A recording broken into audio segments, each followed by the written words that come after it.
Bon dia de nou, nois i noies.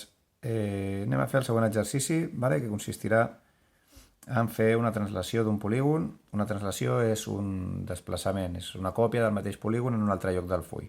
Aleshores us farà falta escaire i carta bord, hem de fer paral·leles, llapis, compàs i el regle. D'acord?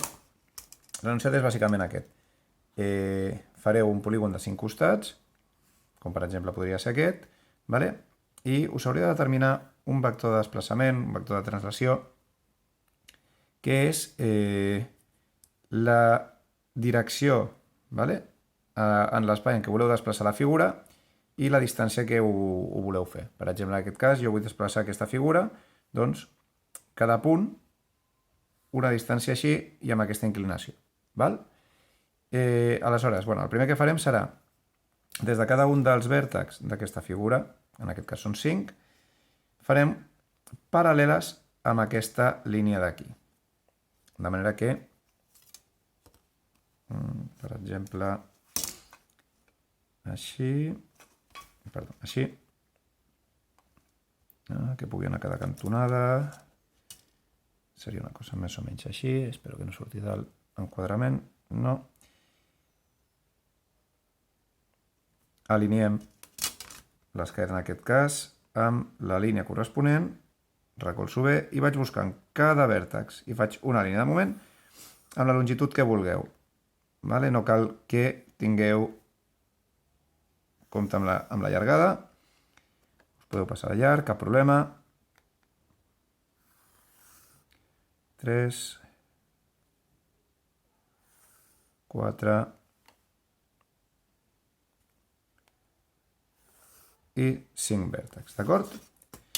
I ara el següent pas seria, amb el compàs, agafem aquesta obertura, aquesta distància,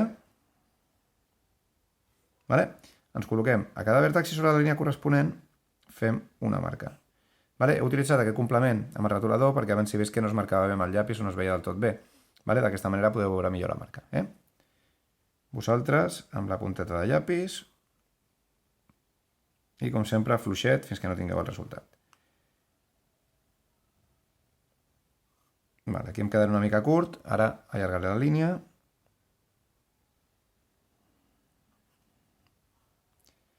D'acord? Tindríem 1, 2, 3, 4, 5 marques. He dit que he d'allargar aquesta línia una miqueta. Recordeu, precisió, sempre precisió, dibuix tècnic. Ha quedat tot el més perfecte possible. I ara l'únic que quedaria seria unir les marques amb el mateix ordre que tingui la figura. És com els jocs aquests que fèiem de petits d'unir els punts i que sortís un personatge amagat. D'aquí he d'anar cap aquí, d'aquí he d'anar cap a aquesta línia, per tant aquesta d'aquí. D'aquí he d'anar amb aquesta.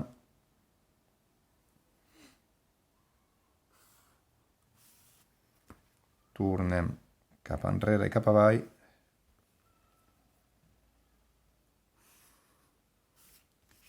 I finalment tanquem la figura per aquí. Ja veieu que la figura és exactament igual i l'hem traslladat el que ens ha indicat aquest vector. Doncs l'exercici consisteix en que feu una figura de 5-6 costats, la que vosaltres vulgueu, que us determineu un vector de desplaçament. Podríeu fer 2 exercicis, un que vagi cap a baix i un altre que vagi més cap a dalt, per exemple, en una mateixa cara del full o si cap, això no és molt difícil. I intenteu això, que la figura quedi exactament igual, però desplaçada en el full d'una posició a l'altra. Vinga, va, ànims, que això és molt fàcil.